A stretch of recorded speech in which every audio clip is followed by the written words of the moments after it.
sendo conduzido por Ti. Que a Vossa Excelência coloque as palavras exatas, corretas, porque o Senhor é um Deus justo, perfeito e correto. Então faça em nome de Jesus, amém? Evangelista Mateus, amém? Fica à vontade. Saúde, irmãos, com a paz do Senhor. Abre sua Bíblia em Apocalipse, capítulo de número 3. Apocalipse, capítulo de número 3.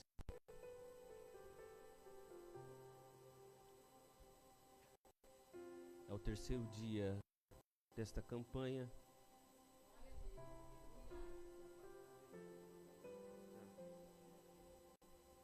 Apocalipse, capítulo de número 3. É a sexta igreja, nome Filadélfia. Os irmãos encontraram? Vamos ler do verso 7 até o 13. Diz assim o texto: E ao anjo da igreja que está em Filadélfia, escreve isto: diz o que é santo, o que é verdadeiro, o que tem a chave de Davi, o que abre ninguém fecha, e fecha ninguém abre. Eu sei das tuas obras, e eis que diante de ti pus uma porta aberta, e ninguém pode entrar. Tendo pouca força, guardaste a minha palavra, e não negaste o nome. E eis o que eu farei aos das sinagogas de Satanás, aos que dizem judeus e não são, mas mentem. E eis que eu farei que venha e adorarei prostrado aos teus pés, e sabeis que eu te amo. Como guardaste a palavra da minha paciência, também eu te guardarei da hora da tentação, que há de vir sobre todo o mundo, para tentar os que habitam na terra. Eis que venho sem demora, guarda os bens, para que ninguém tome a tua coroa. Ao que vencer, farei coluna no templo do meu Deus, e dele nunca sairá.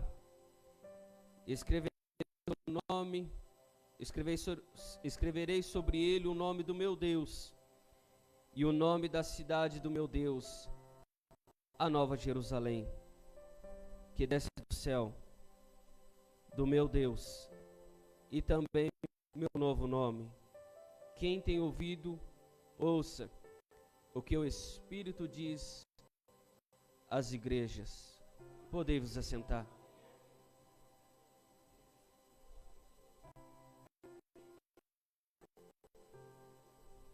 Queridos, nessa noite, a qual é o terceiro dia da campanha,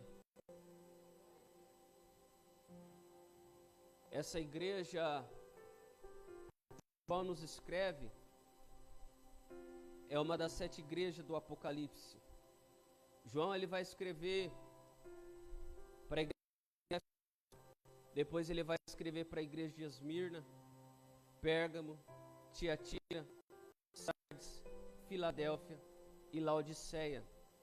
Igrejas que Cristo conhece as suas obras. E se a gente vê quem era João, ele era alguém que era irmão de Tiago, filho de Zebedeu. João era empresário de pesca, e a Bíblia nos menciona que João, ele era filho de Salomé. Agora vai peregrinar com Jesus, segundo a Bíblia nos diz em Mateus capítulo 27, é uma mulher que vai ajudar no ministério de Jesus. E quando nós olhamos para a Bíblia Sagrada, podemos entender que junto, Pedro, Tiago, João, eram amigos. A Bíblia diz que João e Pedro e Tiago eram os mais íntimos de Jesus. Jesus, ele andava com uma grande multidão, mas quando ele precisava, ele andava com 3. É por isso que nós entendemos, quando Jesus disse, Mateus 18, dizendo, aonde estiver 1, 2, 3 reunidos em meu nome, eu estarei no meio deles. Então não é a multidão que vai atrair Jesus, mas apenas 3.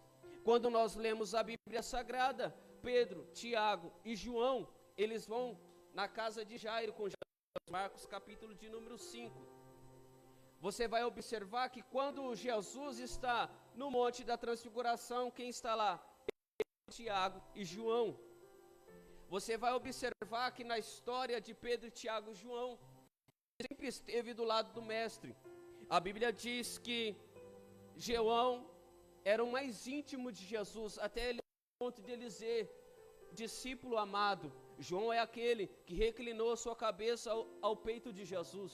João teve uma experiência com Jesus. E quem não gostaria de ter uma experiência com Cristo? Experiência esta que João ele vai passar os 3 anos e meio, aonde Jesus iniciou seu ministério, aonde Jesus caminhava pelas ruas da Galileia. João estava com Cristo.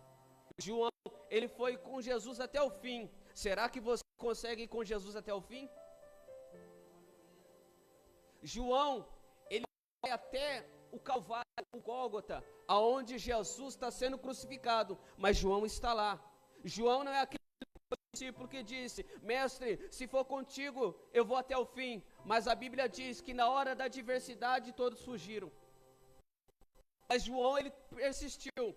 É por isso que quando nós lemos Apocalipse, capítulo de número 3, diz, ser fiel até o fim e dar-te-ei a coroa da vida eterna.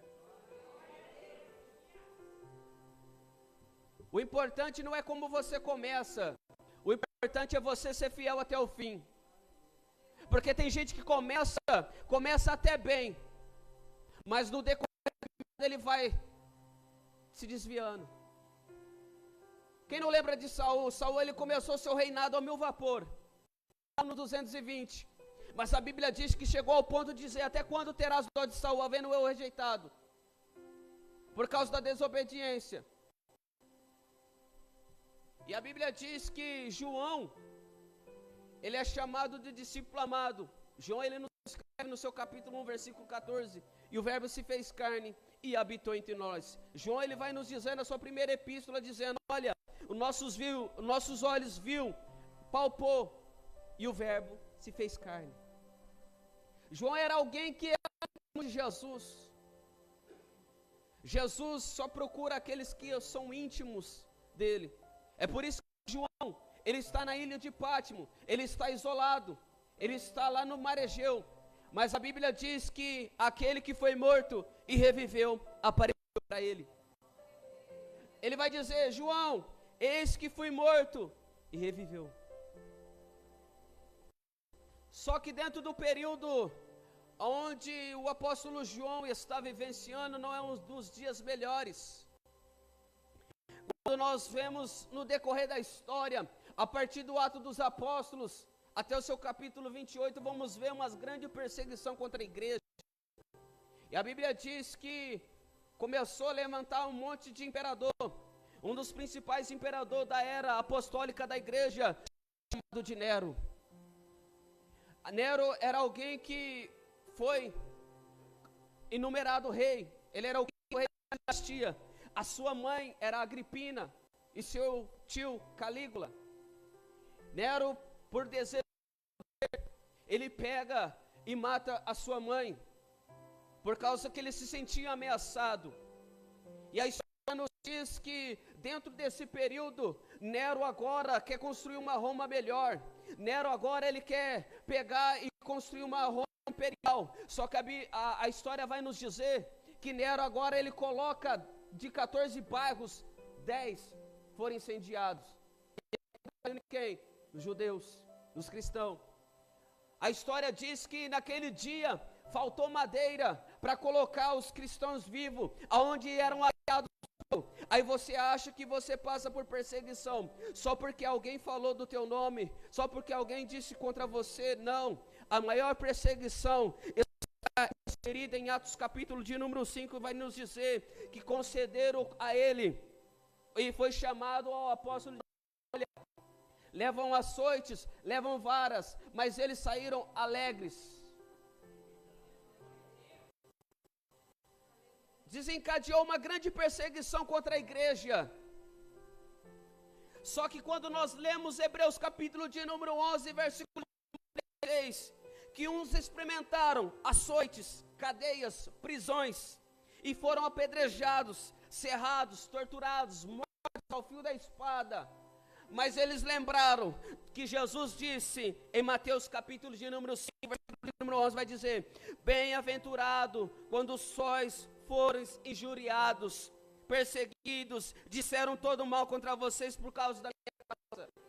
Eles acharam-se dignos de servir a Cristo, porque Jesus disse: se vos injuriardes, se perseguires, vocês são bem-aventurados. Não tem como você ser bem-aventurado se não te perseguirem. Mas essa perseguição, às vezes quando alguém fala algum comentário, não é perseguição, é só testando a tua fé para você ser. Você vai ver que dentro desse cenário, com a morte de Nero, vem um homem chamado Domiciano, onde a história nos diz que os judeus, os cristãos, eram lançados na arena dos leões, onde eles passavam o sangue dos animais, aonde os leões, aonde os cachorros mordiam e os matavam por causa da perseguição. E é dentro desse cenário que João agora, ele decidiu viver na cidade de Éfeso.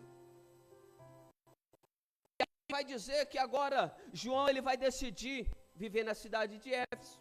E dentro desse período da história, Domiciano envia ele para a ilha de Patmos. João agora está isolado na ilha de Patmos, mas a palavra ainda está com o servo de Deus. João, ele foi abandonado, mas Cristo estava com ele. Porque tem gente que acredita assim: olha, eu vou fazer e eles vão estar comigo até o fim. Eu vou te provar na Bíblia. Quando no capítulo de número 6, versículo 66, quando Jesus começa a dizer: eu sou o pão vivo que desceu do céu, a multidão não conseguiu ouvir o discurso de Jesus que ela fizeram, foram embora. Quando nós olhamos a segunda vez que Jesus foi abandonado, em Marcos capítulo de número 14, a Bíblia diz que começa a dizer: Pai, se for possível, afasta de mim esse cálice. Ele não teve resposta. E a terceira vez, quando nós lemos a Sagrada, a Bíblia diz que os discípulos fugiram. E quando o apóstolo Paulo investiu em tantas pessoas, quando nós lemos a segunda carta de Paulo a Timóteo, vai dizer que abandonaram. Então não espere você fazer a obra e receber algo em troca, porque na tua cidade eles vão te abandonar. Mas Paulo vem nos dizendo, confortando nosso coração, dizendo: mas só o Senhor me assistiu. Você dava glória por isso, dizendo: só o Senhor me assistiu. Quando você não tem ninguém que te olha, você vai lembrar: só o Senhor me assistiu. Só o Senhor te assistiu. Porque tem coisas que você passa, você está sozinho, mas só o Senhor está te assistindo. E João agora, ele vai começar a escrever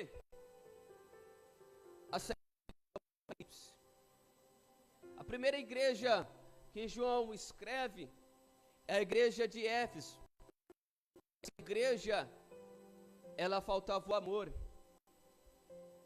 Quando nós lemos a segunda carta que João escreve em Esmirna, era uma igreja de tribulação, onde 10 dias eles iam experimentar a provação. E quando nós lemos a terceira igreja, a igreja de Pérgamo, é uma igreja que se apostatou da fé por causa da idolatria, onde o trono de Satanás habitava. A quarta igreja, a igreja de Tiatira, era uma igreja que se conformava com o mundo, em vez de ela ser influenciada pelo mundo. A quinta igreja que ele escreve é a igreja de Sardes. E a sexta igreja que ele escreve de Sardes era uma igreja que aparentava ser viva, mas estava morta espiritual. A sexta igreja chamada de Filadélfia. Essa igreja é uma das igrejas mais jovens. Ela só tinha 7 anos de existência. Essa palavra Filadélfia quer dizer amor fraternal entre os irmãos. O principal de tudo no evangelho é o amor, é a comunhão.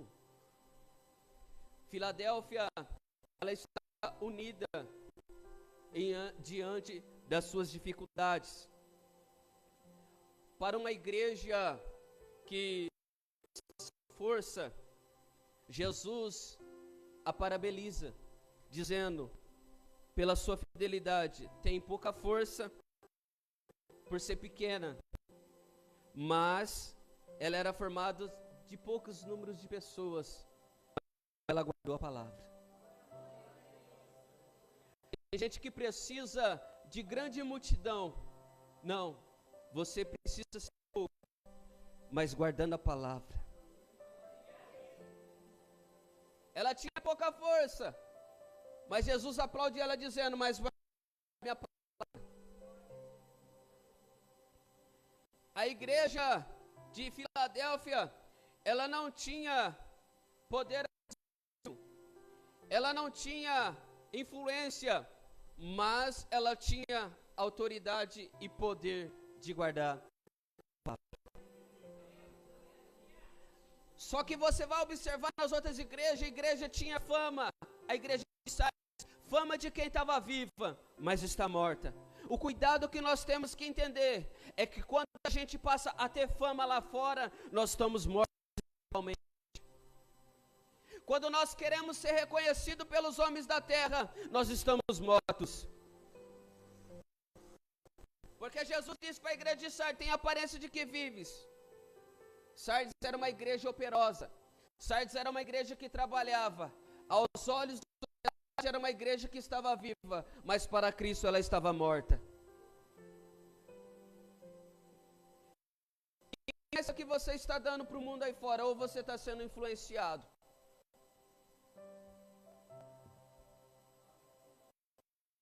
Você está sendo influência lá fora ou você está sendo deixando se influenciar? As pessoas olham para você, as pessoas olham para você. Se você deixar se influenciar, você está morto espiritualmente. Jesus, ele sempre elogia cada igreja, mas ele também traz repreensão. Você começa dizendo, diz ao anjo da igreja que está em Filadélfia. Ele diz, eu conheço as tuas obras. Não é as obras que você faz aqui não, é as obras do particular. Ele conhece aquilo que ninguém vê. Ele conhece o oculto, o profundo e escondido. Ele conhece cada obra, a cada deitar, a cada levantar, a cada pensamento. Ele está dizendo para você, eu conheço as tuas obras. Se suas obras forem boas, Ele vai falar bem de você, mas se suas obras forem maus, Ele está dizendo para você nessa noite, eu conheço as tuas obras. Em todas as igrejas que você lê, as 7 igrejas do Apocalipse, você vai conhecer as tuas obras. Às vezes ele precisa repreender, porque a Bíblia diz que ele açoita e repreende aquele que ama. Pensa comigo. Quem é pai aqui nessa noite, vai entender que faz alguma arte, o pai repreende. Porque ele quer o bem. Ele repreende e açoita, porque ele ama. Porque ele enxergando lá na frente o que é necessário para a tua vida. Só que no versículo 9 você vai ver que essa igreja era uma igreja odiada pelo mundo e pelos judeus.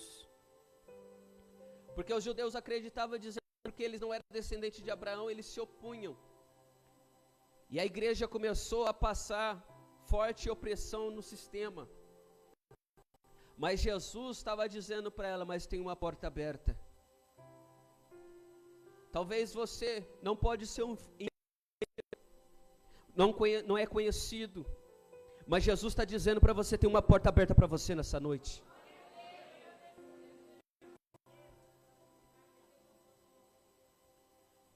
Mas Jesus disse no versículo 9 que não é a igreja que vai se dobrar, mas os judeus. Enquanto o mundo te odeia, Jesus está dizendo, eu te amo. Enquanto os judeus diziam que ser das sinagogas, mas Jesus disse que era da sinagoga de Satanás, Jesus disse, eu te amo.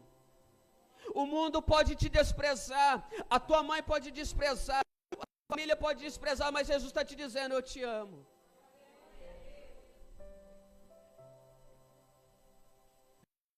Jesus, ele está dizendo para a igreja, eu amo. Jesus está dizendo para a igreja, olha,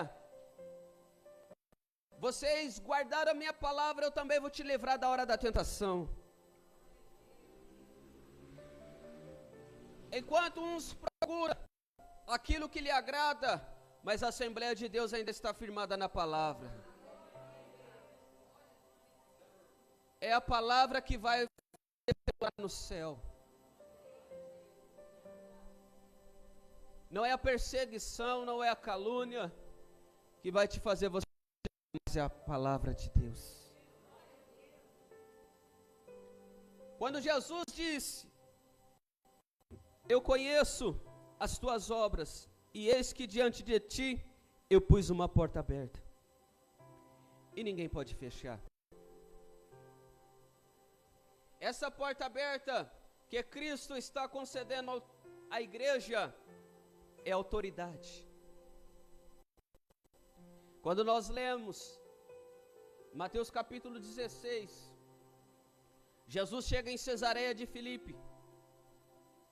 E Jesus começa a perguntar para os discípulos, quem dizes que o Filho do Homem é? Aí os discípulos tomaram a palavra e disseram, uns dizem que tu és João Batista, outros dizem que tu és Elias, outros dizem que tu és profeta. Aí Pedro diz que ele era o Cristo, o Filho do Deus vivo. Jesus olha para ele dizendo, olha, bendito és tu, Simão Barjonas, e não fosse carne nem sangue, mas sim meu Pai que te revelou. E tu és Pedro, e sobre essa pedra eu edificarei a igreja, e as portas do inferno não prevalecerão contra ela.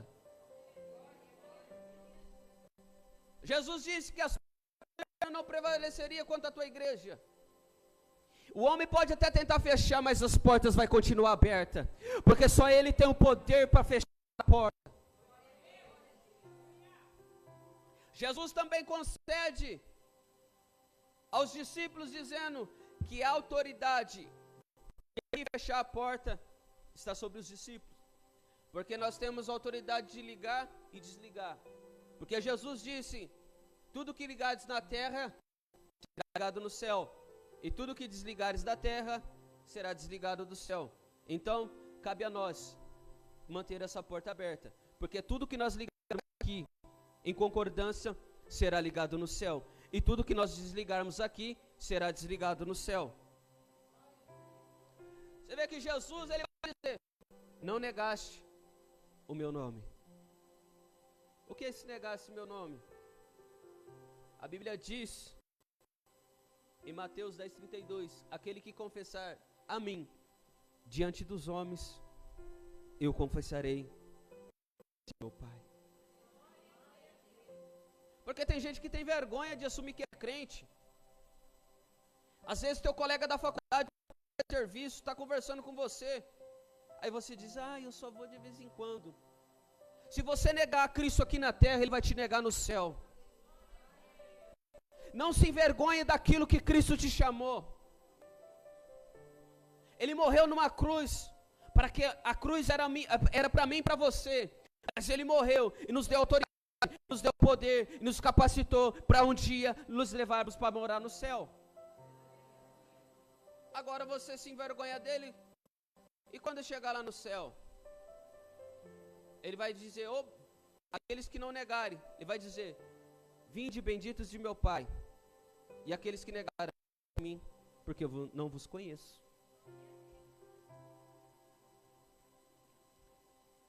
Quem ama, não nega. Quem ama Cristo não nega, ele assume as suas raízes. Jesus também não só conhece a fraqueza da igreja, porque ele diz, tem no porco a força, mas ele coloca diante dela uma oportunidade. A primeira porta que Jesus coloca na nossa vida é a porta da salvação. Jesus Cristo, ele é a porta, e por isso nós estamos entrando por ela. Jesus, ele vai dizer assim, João 10, entrai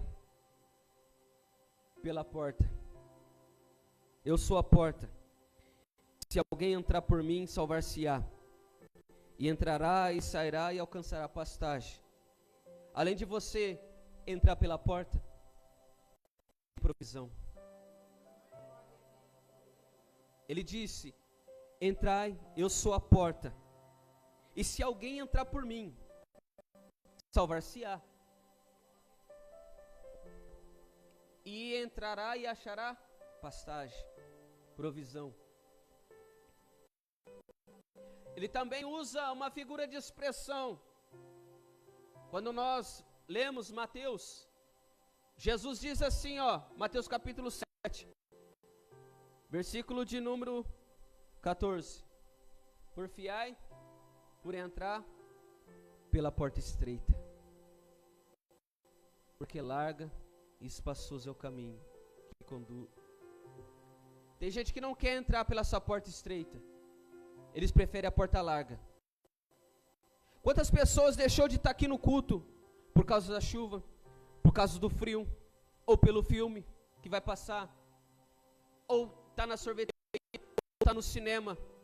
É por isso que eles preferem a porta larga. Mas você veio debaixo de chuva, no frio, perseverando, acompanhando a campanha, a porta aberta sobre a tua vida. Você escolheu a melhor parte. Qual é a melhor parte? A porta estreita.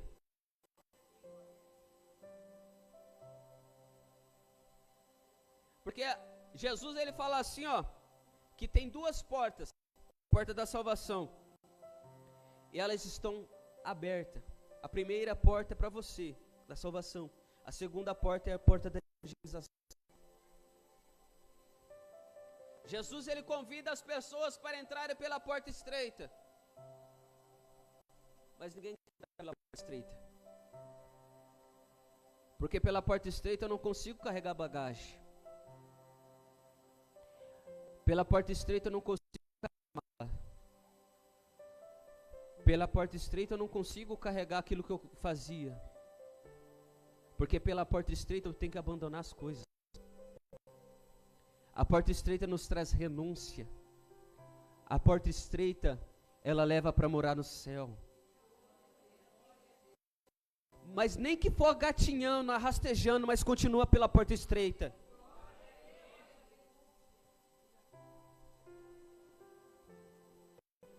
Jesus também, a segunda oportunidade que Ele nos oferece é a porta da evangelização. E tem gente que fica bravo com o pastor, porque às vezes não recebe oportunidade. Tem gente que fica bicudo com o bico desse tamanho, porque não recebe oportunidade. Às vezes diz assim, eu vou sair da igreja porque não estou recebendo oportunidade. Mas oportunidade para você. Nós lemos as cartas paulinas, você vai entender que o apóstolo Paulo, sempre nas suas prisões, ele acreditava que a oportunidade estava posta na vida dele. O apóstolo Paulo, ele nos diz em 1 Coríntios, dizendo, olha, porque uma porta grande se abre. Qual é a porta? A porta da evangelização. Se você não recebe a oportunidade aqui, você tem campo aí fora para fazer a oportunidade.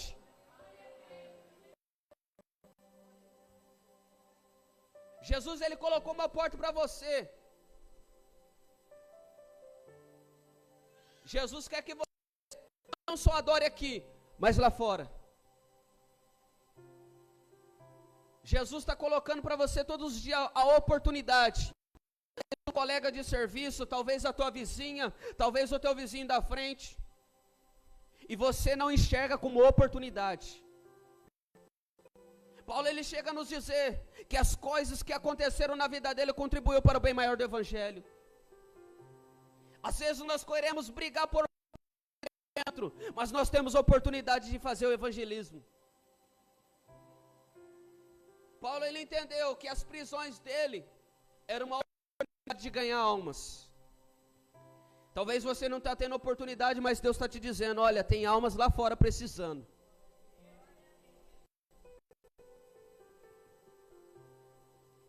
Quando Jesus, ele fala dessa porta, quando Paulo fica 3 anos em Éfeso, ele diz, uma porta grande e eficaz se abriu.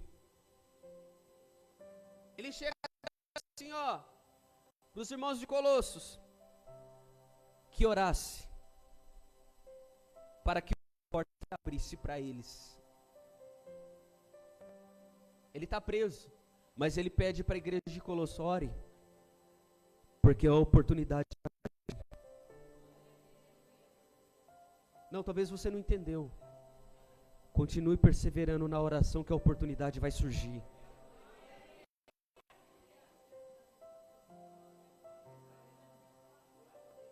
A igreja era fraca, mas ela era elogiada.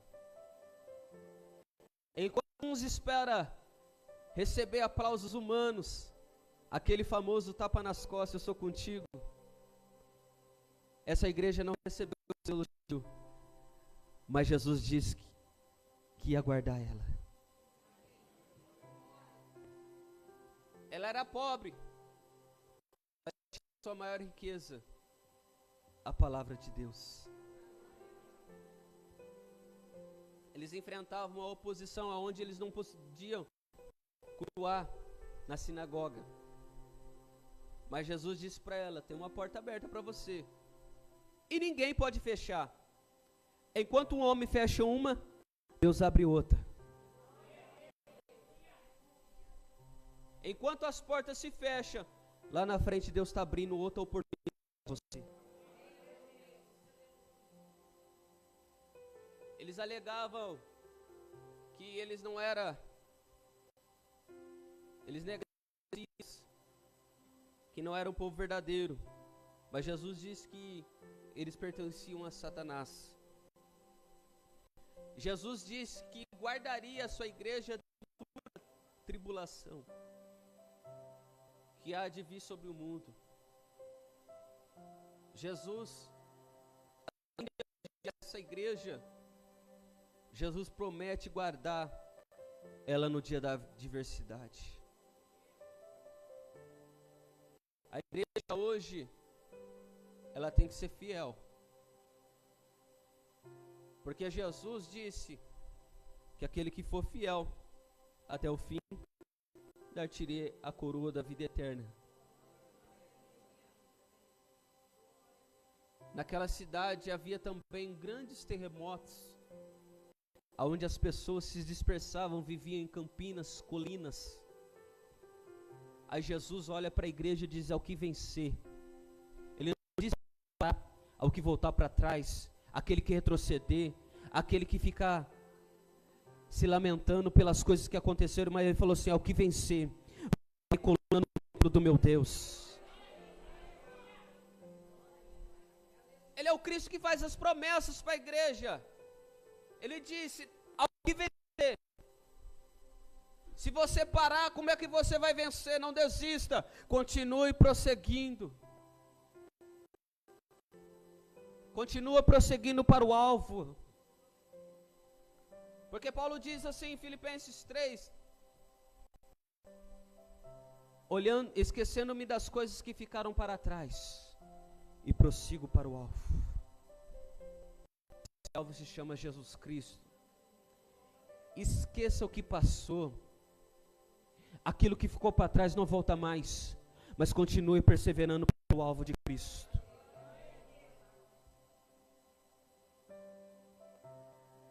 Jesus também não apenas conhece as dificuldades da igreja, porque Ele conhece, porque Ele é o da igreja. Ele é aquele que anda nos 7 candeeiros, que significa, os 7 candeeiros significa as 7 igrejas. Ele conhece a necessidade de cada um. Jesus nunca pegou de surpresa. Quando nós pensávamos em se arrumar, Ele já estava te esperando. Jesus tem os seus métodos de trabalhar. Jesus coloca autoridade sobre a igreja. E Jesus não tem apenas a chave do inferno, mas Ele também tem a chave de Davi. Essa chave de Davi é a autoridade do reino. Porque a Bíblia diz que não faltaria sucessor de Davi. E está se cumprindo essa promessa através da vida de Cristo. Porque aquilo que Ele abre, ninguém fecha. E se Ele fechar, ninguém pode entrar. A porta está aberta ainda, a oportunidade é hoje. Porque o dia para se fechar não há mais tempo. A oportunidade está sendo dada hoje. A porta da salvação, ela sempre está aberta. Talvez possa ser seu último dia, porque nós não sabemos. Amanhã só pertence a Deus. Talvez possa ser seu último culto. E Deus sempre está dando a oportunidade para você.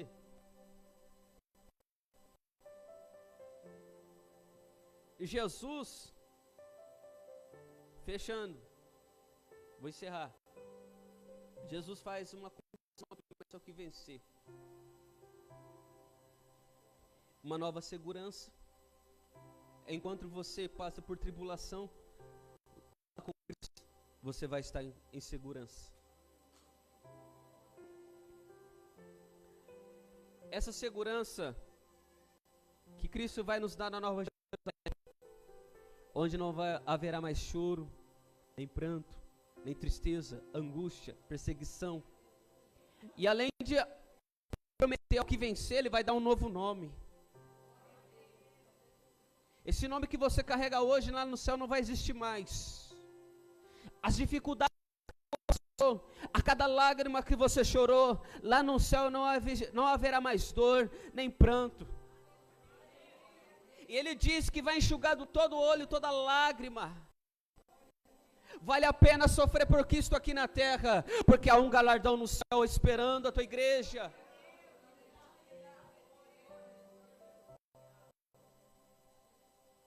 Então vale a pena você passar por dificuldades. Enquanto você passa dificuldades, o seu galardão está no céu. Ele promete para a igreja que a igreja iria ser coluna. E também Ele promete um novo nome. Ele está prometendo para você hoje, se você continuar até o fim e vencer, você vai se tornar coluna no templo do Deus. E ainda vai receber um novo nome. A porta da oportunidade está aberta. Tem gente que não enxerga as situações que passam na vida como uma oportunidade. Só lamenta. Meu Deus, o que é isso? O que eu fiz? Mas Jesus está te dizendo, a porta da graça está aberta. Só depende de você. Jesus, se você tiver um tempo, quando você chegar em casa, leia as 7 cartas do Apocalipse para você ver que cada uma enfrentou. Só que tem uma da igreja de Laodiceia que queria cultuar a Deus com Cristo por lá de fora. Jesus batendo na porta, querendo comunhão com a igreja, e Cristo estava para o lado de fora. E a igreja que eu falo não é essas 4 paredes, não. É a pessoa. Tem gente que quer cultuar a Deus, a Jesus, com Jesus batendo na porta, querendo entrar. E naquele dia ele vai dizer: olha, eu bati na porta. E a obrigação é minha e sua de abrir a porta. Porque você chega na tua casa, você está em casa, aí chega uma visita, a visita bate o quê? Na porta. Aí depende de mim e de você se vai abrir a porta para a visita.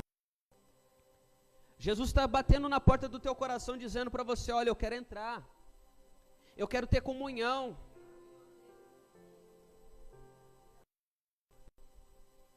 Jesus estava sempre batendo na porta. E naquele dia: ai Senhor, eu não tive a oportunidade, mas você teve. Jesus vai dizer para você: mas você teve. Naquele dia, que quando nós estaremos com Cristo, as pessoas vão dizer assim: mas quando isso? Há um memorial de Deus sendo escrito no céu. Tudo que você faz para Ele está escrito no céu. É por isso que ele estava batendo na porta da igreja de Laodiceia. A igreja de Laodiceia era morna. Aí Jesus disse: de da tua boca. Enquanto ela se achava rica, ela era pobre, cega e nua, desgraçada. Jesus disse para ela. Enquanto nós olhamos para a riqueza do mundo, porque a riqueza do mundo sufoca a palavra de Deus, mas Jesus está batendo na porta, querendo entrar nessa noite. Se coloca de pé, eu quero orar para a tua vida. Aproveita a oportunidade que Cristo está colocando a cada dia na sua vida. Primeiro Ele colocou a porta da salvação para você. Depois Ele colocou a porta da evangelização para você fazer a obra de Deus. Oremos. Senhor meu Deus e meu Pai, obrigado, Senhor, pela porta de nós. Senhor, obrigado por tudo, Senhor. Nos ajude a caminhar cada dia, Senhor, porque é uma promessa. Ao que o Senhor faz a coluna do templo de Deus.